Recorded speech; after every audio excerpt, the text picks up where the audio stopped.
Mesdames et messieurs, bonjour et merci à vous de nous rejoindre pour cette nouvelle édition de votre journal de 15 h. Voici les principaux titres. Le Premier ministre a présidé aujourd'hui une cérémonie de lancement de la campagne nationale multisectorielle de lutte contre l'épidémie du paludisme. Et dans l'actualité internationale, Madrid bascule à droite, Barcelone reste à gauche suite aux élections municipales. Merci à vous de nous rejoindre. Sous la présidence du Premier ministre Abdelrahman Kamel Mohamed s'est tenue ce dimanche à la primature une réunion du comité interministériel en charge de la mise en place du registre national des personnes physiques.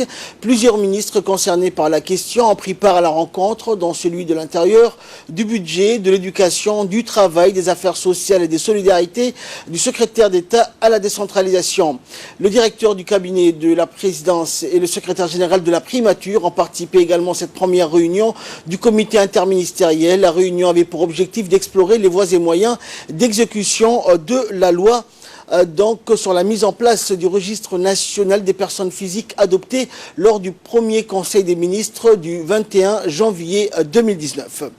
Et à l'issue de la réunion, le Premier ministre a exhorté les membres du comité ministériel et du comité technique à développer donc la synergie nécessaire pour travailler ensemble et proposer un plan d'action et une méthodologie de travail afin d'accélérer la modernisation de l'administration. On écoute le Premier ministre. Des usagers au service public est prioritaire dans le programme du gouvernement.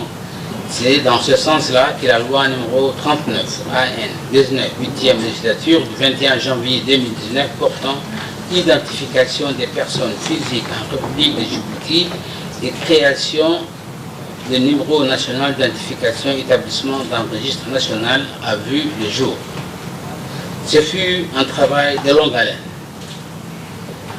Un travail de longue haleine et qui a impliqué différents acteurs concernés dans la réalisation de ces processus institutionnels et réglementaires, et ce, malgré le parcours erratique.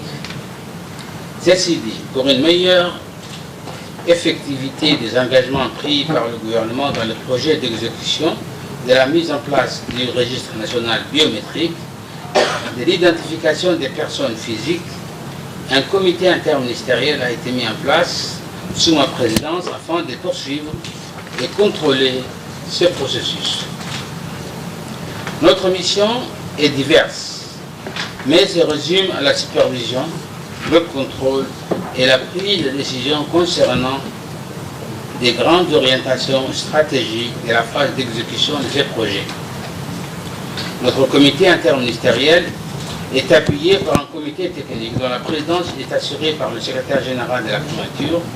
Ainsi, tous les avis d'ordre technique et matériel proposés feront l'objet des discussions et des décisions à notre niveau.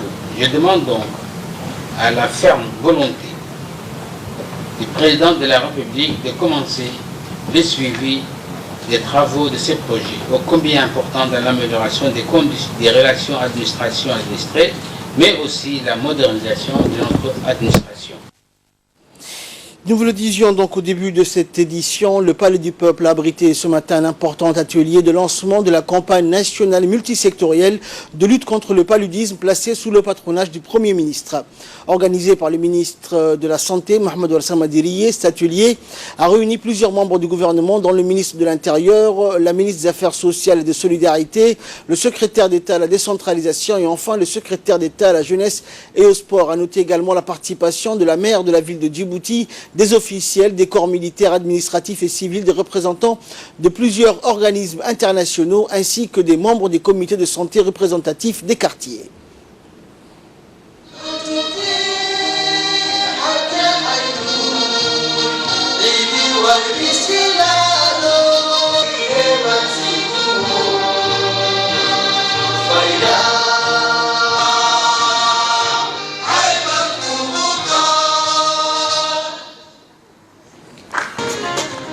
Ainsi donc, marquant le coup d'envoi d'une vaste campagne multisectorielle de lutte contre le paludisme, cet atelier a également permis de mettre en lumière des bases de ce partenariat solide et multisectoriel, et ce à travers plusieurs présentations thématiques.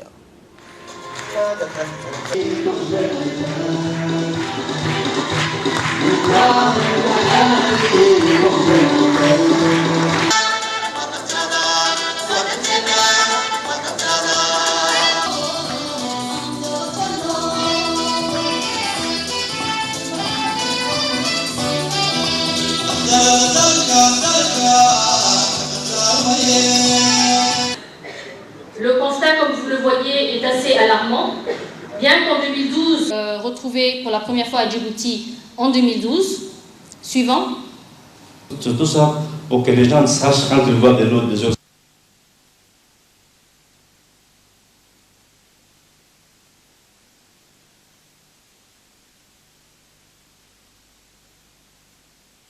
Et dans son discours prononcé à cette occasion, le ministre de la Santé, Mohamed Warsa Madiri, a indiqué que ce combat contre le paludisme est une des priorités édictées pour le secteur de la santé par le président de la République. Écoutons un extrait du discours du ministre. C'est pour moi un réel plaisir de lancer aujourd'hui la campagne nationale multisectorielle de lutte contre l'épidémie de paludisme qui traduit notre volonté commune d'agir ensemble pour inverser la tendance actuelle de l'épidémie à Djibouti. Dans le droit fil des priorités édictées par le secteur de la santé, par le président de la République, son Excellence, M. Ismaël Omar Guelleh, j'ai, dès ma prise de fonction, engagé dans mon département dans cette combat contre le paludisme. Nous avons ainsi accélérer toutes les actions nous permettant de garantir une excellente prise en charge médicale de cas de paludisme par l'acquisition de traitements et de moyens de diagnostic et le renforcement des capacités des prestataires de soins sur le diagnostic de paludisme dans toutes les structures sanitaires. Une lutte antifectorielle efficace à travers la mise à disposition de moustiquaires imprégnés d'insecticides sur l'ensemble du territoire et la préparation de la pulvérisation intradomiciliaire d'insecticides à effet rémanent sous forme pilote. Et enfin, un programme de communication, de sensibilisation large et diversifiée à travers les masses médias et les activités communautaires prenant en compte également les besoins des populations migrantes et réfugiées également. À cet effet, je sollicite des partenaires techniques et financiers que je remercie au passage pour le soutien constant apporté au secteur de la santé à Djibouti pour accompagner nos efforts de mise en place d'un système de santé répondant efficacement aux besoins de santé de nos concitoyens. Ce n'est qu'un volet de réflexion profonde que nous souhaitons mener bientôt pour transformer les systèmes de santé et à laquelle ils seront associés. Et pour sa part, le Premier ministre a souligné que toute action gouvernementale sera plus que jamais suivie et évaluée pour en tirer le meilleur impact sur les conditions et le bien-être de notre population. On l'écoute. Je suis particulièrement honoré d'être ici avec vous pour assister à cet événement qui regroupe autant d'intervenants potentiels qui est consacré au lancement des activités de la campagne de lutte multisectorielle contre le paludisme à Djibouti, une initiative louable du ministère de la Santé. À l'évidence, et l'expérience récente nous montre que pour la riposte de façon efficace et efficiente contre tout problème de santé touchant la population, la seule réponse médicale ne peut suffire. Je suis donc encore plus heureux de constater que ce lancement se fait avec l'engagement ferme et participatif de plusieurs départements clés de la société civile pour mener une offensive multiforme en vue de réduire rapidement et significativement la recrudescence du nombre de cas du paludisme et ce qui la favorise en mettant en commun tous nos moyens. La santé est l'affaire de tous. Et j'interpelle spécifiquement la société civile pour sensibiliser encore davantage la population pour l'adoption d'un comportement sain pour préserver la salubrité publique. Je profite de cette occasion pour annoncer qu'une opération d'envergure intitulée Djibouti Ville propre, dans laquelle seront engagés tous nos moyens techniques, sera prochainement lancée pour contribuer à l'assainissement de la capitale.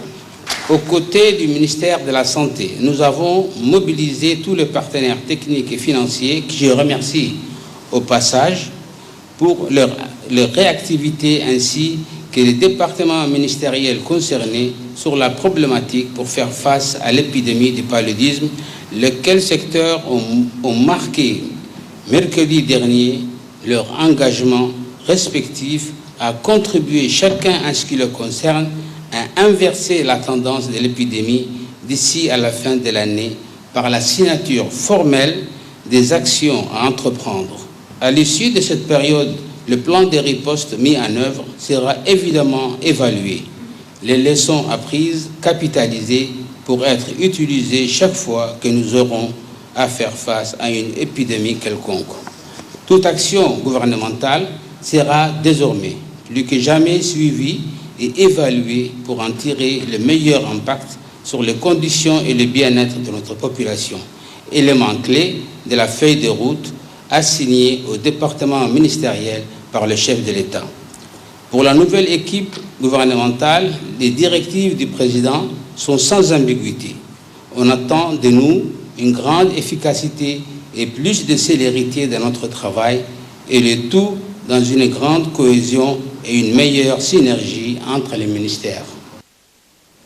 Également dans l'actualité, le secrétaire d'État à la décentralisation, Hamadou Mohamed Alamis, a reçu hier samedi à son cabinet une délégation de la Business Friendship Association Djibouti-Japan, l'association d'amitié d'affaires Djibouti-Japon, conduite par son président Morikazu Ozawa et comprenant en son sein un dirigeant d'une collectivité locale.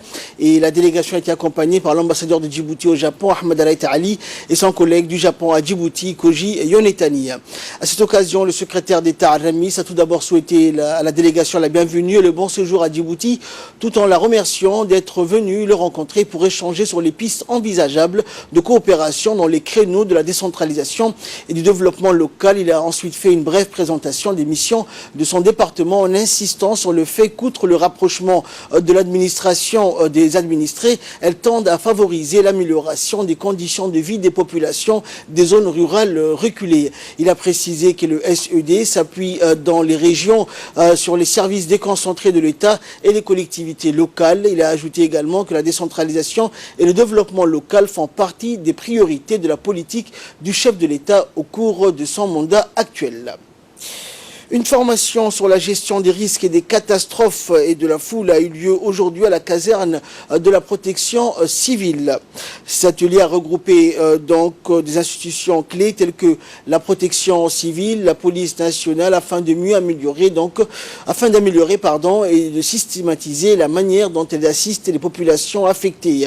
Cet atelier qui a vu également la participation du directeur général de la police nationale, du directeur de la protection civile, des sapeurs-pompiers, de la chef de mission de l'OIM à Djibouti, du chargé d'affaires des États-Unis à l'ambassade américaine de Djibouti. Cette formation, qui s'étalera sur 5 jours, sera dispensée par les pompiers d'urgence internationale afin de renforcer les capacités en matière de gestion des catastrophes et de la foule et ainsi anticiper à mieux se préparer pour répondre à tout type de catastrophes et risques. Dans la crise aussi sanitaire que nous avons eue de mai à juillet, vous étiez aussi présents. Donc, encore une fois, merci d'être là. Aujourd'hui, on est là dans un autre contexte et sous requête des institutions concernées. C'est vraiment de renforcer les capacités de ces deux institutions sur la gestion de crises, que ce soit des catastrophes naturelles ou un mouvement de population qui peut amener dû à un désastre ou à un événement qui fait en sorte qu'il y a un mouvement de population assez important. Et message de condoléances à présent suite au décès du chef de village de Assamo, le défunt Hussein Hildid Sigad. Le ministre de l'Intérieur, Moumin Ahmed Cher, adresse ses sincères condoléances à la famille et aux proches du défunt et décrit donc le défunt comme étant une figure emblématique et sage de la région d'Ali Sabieh. Également des messages similaires émanent de la part du ministre de l'Agriculture, Mohamed Ahmed Awale, du ministre de l'Économie et des Finances, également secrétaire général du parti RPP, Ilyas Moussa Dawale, et du secrétaire d'État à la décentralisation, Hamadou Mohamed Aramis. Tous prient le Tout-Puissant, Dieu Tout-Puissant donc, d'accueillir le défunt en son paradis éternel. Inna lillahi wa inna ilayhi raji'un. Et enfin, pour clore l'actualité nationale, dans le cadre de la lutte contre l'immigration clandestine, les gendarmes du groupement mobile et ceux du GIGN stationnés au lac Assal multiplient les patrouilles motorisées diurnes et nocturnes en vue de mettre un terme à ce fléau. Dans cette optique, dans la soirée du 13 juin, vers 23h, les gendarmes en poste au lac Assal ont intercepté un véhicule de type Land Cruiser transportant 24 migrants clandestins au lieu dit 7 virages. Le conducteur du véhicule a été placé en garde à vue à la brigade de Tadjoura. Et ensuite, le lendemain, le 14 juin, vers 14h, les mêmes gendarmes ont intercepté un minibus transportant 13 migrants clandestins. Ce véhicule avait forcé le barrage du PK51 avant d'être interpellé au lac Assal. Le conducteur a été également placé en garde à vue à la brigade de Tadjoura. Et dans la même journée, quelques heures plus tard, des migrants clandestins au nombre de 39 ont bloqué la route au niveau du Goubet. Une patrouille des gendarmes du groupement mobile et du GIGN a été dépêchée sur place. Tous les migrants clandestins ont été interpellés et selon leur dire, ils ont été abandonnés par leurs passeurs. Au total, les 76 migrants clandestins, dont 27 femmes, tous d'origine éthiopienne, étaient très affaiblis par la faim et la soif et les gendarmes leur ont fourni donc une assistance humanitaire en eau et en nourriture. Et à l'issue, ils ont été reconduits le 15 juin à la frontière du Galilée avec les moyens roulants de la gendarmerie. En ce qui concerne les conducteurs des véhicules qui ont transporté les migrants, ils seront traduits devant la justice pour trafic d'êtres humains. En nouvelles du monde à présent, concernant les municipales en Espagne, Madrid bascule à droite et Barcelone reste à gauche. C'est le nouveau maire de Madrid, le conservateur José Luis Martínez Almeida, qui refait basculer la capitale espagnole à droite grâce aux voix des centristes du Cuendados et de l'extrême droite de Vox. La maire sortante, Manuela Carmena, était pourtant arrivée en tête des municipales, mais avec 19 des 57 sièges de conseillers municipaux, impossible de s'assurer une majorité, même avec l'appui des socialistes. 30 conseillers municipaux ont voté pour Martínez Almeida, soit plus que la majorité absolue nécessaire. Madrid n'aura tenu que 4 ans à gauche. La ville de Barcelone, elle, reste à gauche, malgré la mobilisation des partisans de l'indépendance de la Catalogne devant l'hôtel de ville. La maire sortante Ado Colo a été réélue hier. Elle non plus n'était pas arrivée en tête des municipales à un fil du candidat indépendantiste Ernest Maragall. Les ressortissants vénézuéliens ne peuvent plus se rendre au Pérou sans visa. Ils étaient des milliers de Vénézuéliens, donc vendredi dernier, à patienter à ce poste frontière péruvien. Pour eux, le temps pressait, car ils savaient qu'à partir de ce samedi, ils ne pourraient plus se rendre au Pérou sans visa. Lima exige donc un passeport, document très cher et très difficile à obtenir au Venezuela. Un durcissement des conditions d'accueil que le gouvernement justifie par des problèmes d'insécurité. L'effondrement économique du Venezuela sous le président Nicolás Maduro a déclenché une grande crise migratoire. Michelle Bachelet, la haut-commissaire des Nations Unies aux droits de l'homme, rencontrera des membres du gouvernement et de l'opposition durant 3 jours. Et enfin, sport, pour clore cette édition, l'Albiceleste et Messi démarrent par un gros couac. Cela commence mal. Dans la nuit de samedi à dimanche, l'Argentine de Lionel Messi a sombré face à la Colombie, habillé en contre et solide derrière, sur un score de 2-0. Très discret, le quintuple Ballon d'Or n'a pu redresser la barre, laissant l'Albiceleste déjà en délicate posture avant son deuxième match mercredi face au Paraguay. Un beau raté donc pour commencer. L'Argentine de Lionel Messi a encore déçu en compétition hier, défaite lors de la première journée de la Copa América par la Colombie, 2-0 à Salvador au Brésil. Les attaquants Rogué Martinez à la 71e minute, puis Duvan Zapata à la 86e ont permis aux Cafeteros d'empocher la victoire, leur première face à l'Argentine en Copa América depuis 20 ans. C'est la fin de cette édition. Merci à vous de nous avoir suivis.